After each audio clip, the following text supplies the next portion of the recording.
speaking of the structure, it feels like United has been attempting recently to move a little bit more towards what you're saying City has with Murtaugh and Fletcher, and I know they're looking for a deputy director of football. Do you think that the Ten Hag appointment is going to change the transfer targets much, or do you think that now that the club is attempting to do and have a more solid structure that they've solidified their targets and Ten Hag won't really change much? He'll certainly have an influence over it. I mean, that's the idea behind making this announcement fairly early and before the end of the season. The way that it was put to us was that the recruitment department were working as they would do under any manager, and they were narrowing down lists of transfer targets. They were getting to a point where, positions that they wanted to strengthen, there would be a list of around 3 or 4 names for each position, just as they would if the manager was in place. That said, they were well aware that the new manager, in this case Ten Hag, could come in and say, well, no, I don't want any of them. I want this guy or this guy, and they were prepared for that. And it's already been something that's been mentioned behind the scenes. So he will have influence over it. He'll have his veto on players in the way that Jose Mourinho had and Ole Gunnar Solskjaer had. So he will have the power to say no. I think there was, you'll know that there was a little bit of negotiation about him wanting to have a little bit more say over how targets are identified and the way in which those lists were narrowed down. I think it was a little bit unfair to Erik Ten Hag to suggest that he was asking for full control, because that's just not what he had at Ajax. That's not the way that he's worked. He's worked in a very clearly defined structure at Ajax that works very well with Edwin van der Sar and Mark Overmars before he departed. But a very clearly defined structure, boundaries within his role, but also he had a say in the players who were coming and going. And I think he's been very keen to make sure that that United know that he's not after a sort of a Fergie style, I'm in control of everything type job, but he does want to make sure that the players that he wants to work with are brought in, because he will know that how tough a job it's going to be, and ultimately he will live and die by the quality of the players that he is allowed to work with. So yeah, I mean it's one of a number of things that needs to be addressed at United. You mentioned there about the off-field structure.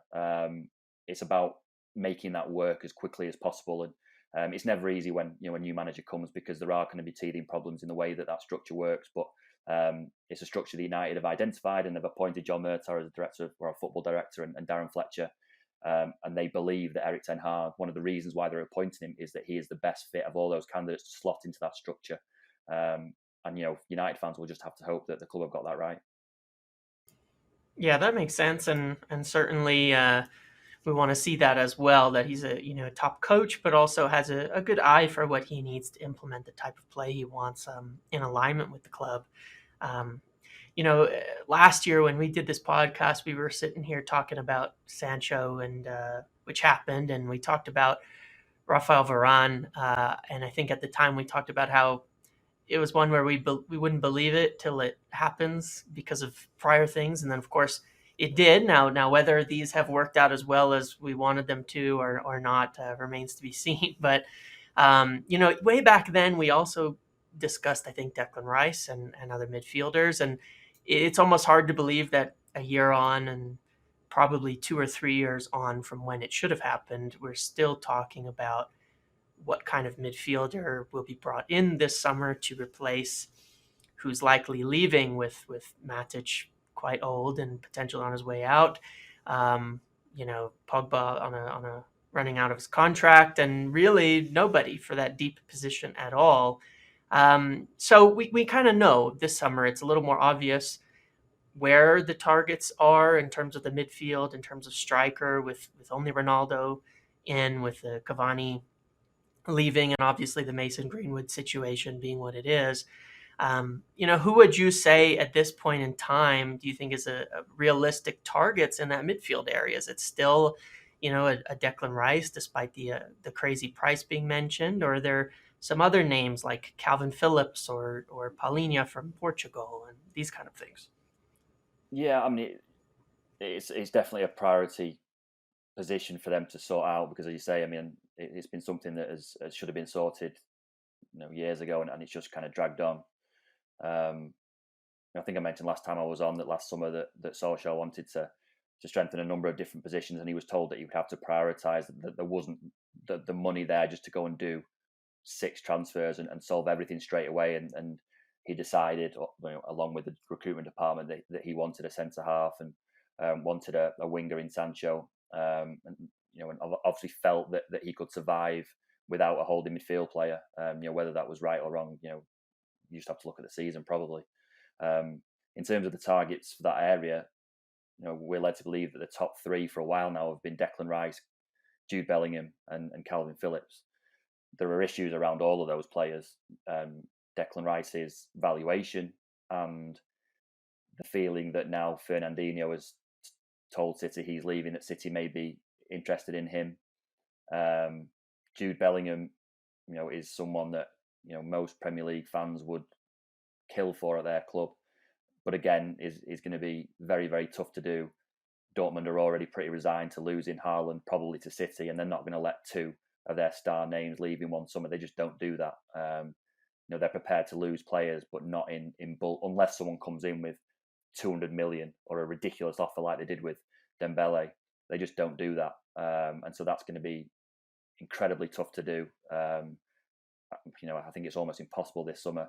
Calvin Phillips is a little bit of a different one in that, there's obviously that Leeds United rivalry. It's very difficult for Leeds players, especially Leeds fans, to sign for United. I know Alan Smith did it, but he's never really lived that down. And there are issues now with his injury record, given that he's not really played that much this season. So, it's certainly a position, that United are looking at. It may be that they have to look beyond their top 3 targets to solve it. Ralph Rangnick has already advised that he would sign a couple of holding midfield players from the Bundesliga that he quite likes. So there are options there. I just think that it's something that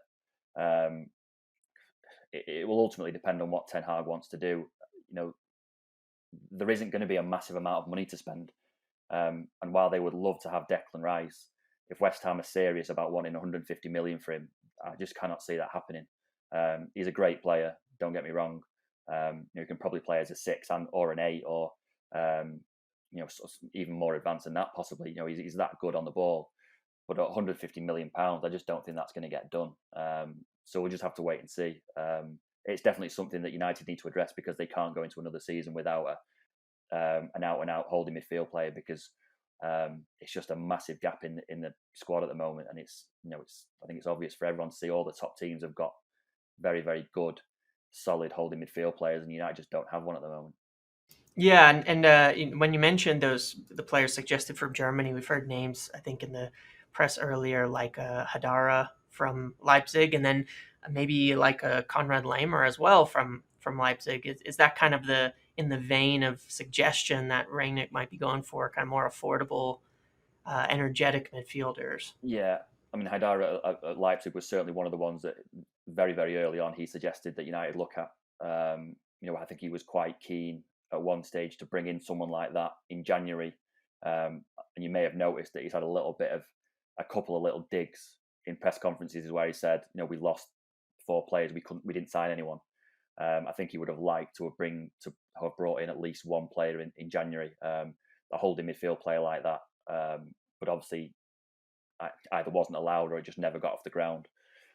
So that's the kind of target you're looking at. If you can't get Declan Rice, you are looking at that kind of level. Obviously, that would be a lot of a cheaper deal to do. And hopefully you could rely on Ralph Rangnick's links at RB Leipzig to kind of smooth that one over. I think ultimately, though, you keep going back to Declan Rice. I think Declan Rice has been top of their list for a long time. The issue, though, is his valuation.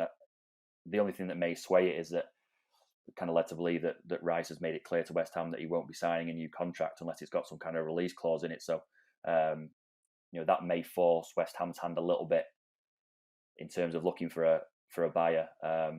But as I say, it's not beyond the realms of possibility that City get involved as well. And I think we've seen it with the Haaland situation, how big a club City have become in terms of attracting players. And Haaland is probably the first player that I've ever known who was completely dismissed interest from Man United because he wants to sign for City or Real Madrid. United have missed out on players in the past, but they've always been there or thereabouts.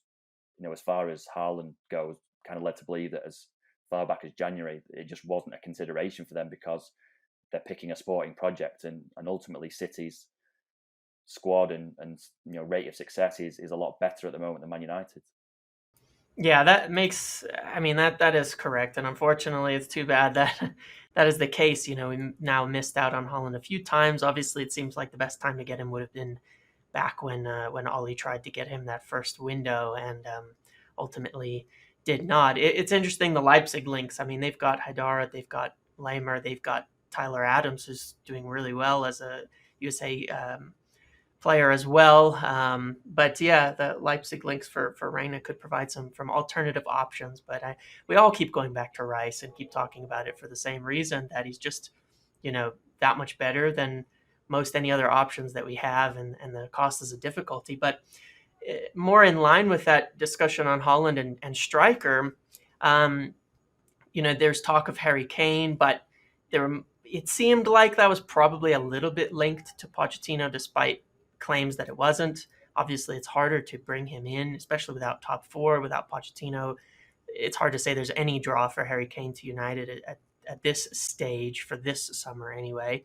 The other big name that we've been really interested in following is Darwin Nunez, who's seemingly switched agents to Mendes, which I think is probably related to getting a move to England or one of these kind of clubs that Mendes has good connections with. Do you think that there's some legitimate interest there, and that the switch in his agent could be something that he did to get a move to England or to one of these bigger clubs like Manchester, Chelsea, these kind of areas? Yeah, I mean, there's certainly truth in both those players, Nunez and Harry Kane. There is interest from United in both of those players. Again, neither of those are particularly easy to do. You saw with last summer with Kane and City how tough it was to get Kane out of Spurs. Obviously, he's a year further into his contract. He's a year older. Because of that, his price tag drops a little bit. But then there's a complication in that, if the season was to finish now, Harry Kane would be playing Champions League football next season, and Man United won't be. So he's made it quite clear that he wants to play in the Champions League regularly and challenge for trophies. Unfortunately, at the moment, that United isn't the place to do that. The last 5 years has kind of shown us that. I still think there's a little bit of hope that United could attract someone like Harry Kane. The Pochettino thing was an obvious link because they were so successful together at Spurs, but I don't think that's sort of make or break for United trying to sign Harry Kane. The issue with that again will be Spurs' valuation.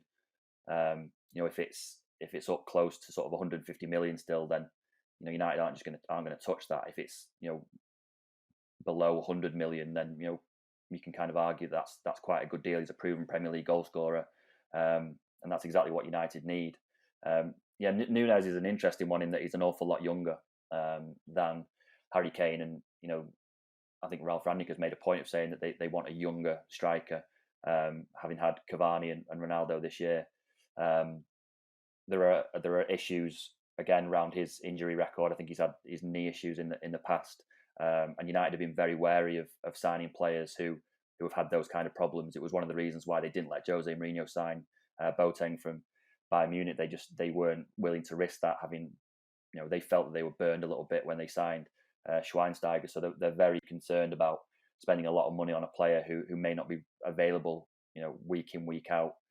In terms of his agent, I mean, players don't change agents unless it's to get a move. That's usually the rule of thumb. He's very, very, very highly rated. Obviously, Benfica have done very well in the Champions League. He's impressed a lot of people.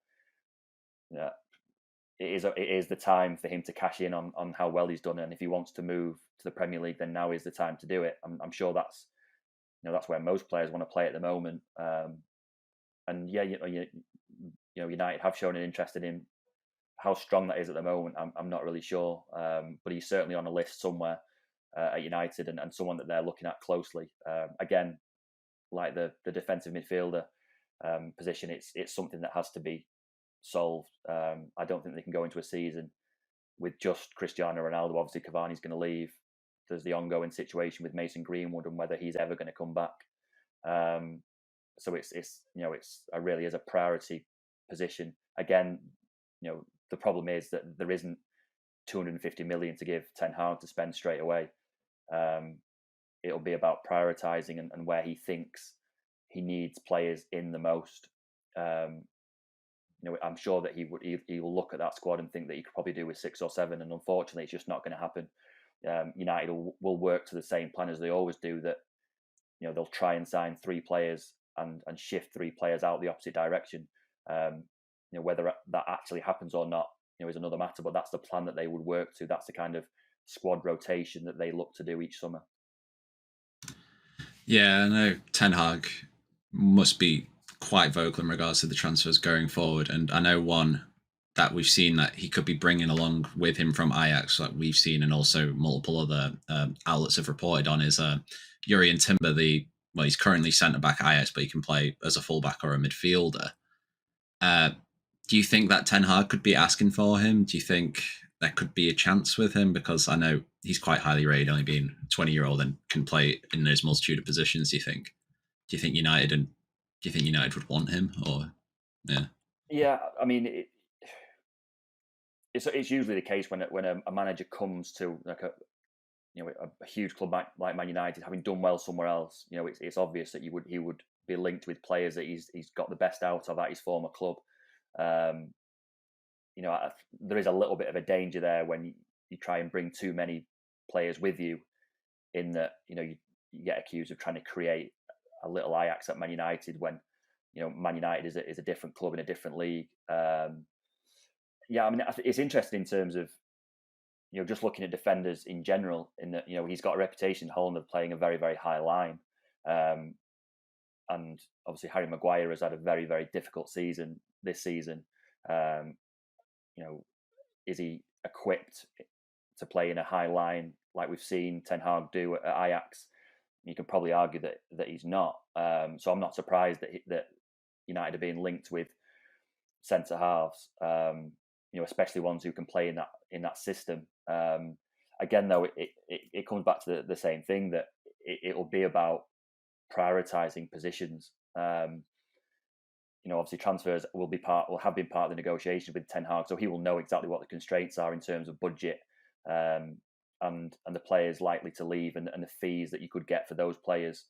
And he will have to prioritise. He'll have to look at that squad and decide whether it's a centre half he wants, or a central midfielder, or whether it's a striker, or whether you can do 2 of those and one of them has to wait till next summer. And that's why it's one of the reasons why it's so important that he gets some time, because this isn't going to get fixed in one summer. I actually think that it could be quite a difficult season for a lot of different reasons, and it'll be important to stick with Ten Hag and give him at least 2 or 3 windows, because it's going to take that and the rest probably to sort the squad out. It's just the challenge that he's facing at the moment. Unfortunately it's not a quick fix. He's going to need this summer. He's probably going to need the summer after that. Possibly even the summer after that. And I think Rangnick said that whoever comes in is going to need that kind of time to sort the squad, because there are an awful lot of holes. We could be sat here saying, do you think that they need a right back? Well, yeah, probably. It's possible that Ten Hag doesn't fancy David De Gea in the way that he plays, and and kind of stays on his line. It may be the case that he wants to bring a new goalkeeper in, or he wants to bring a different winger in. There is a lot to fix in that squad, and it's going to take a lot of time, I think.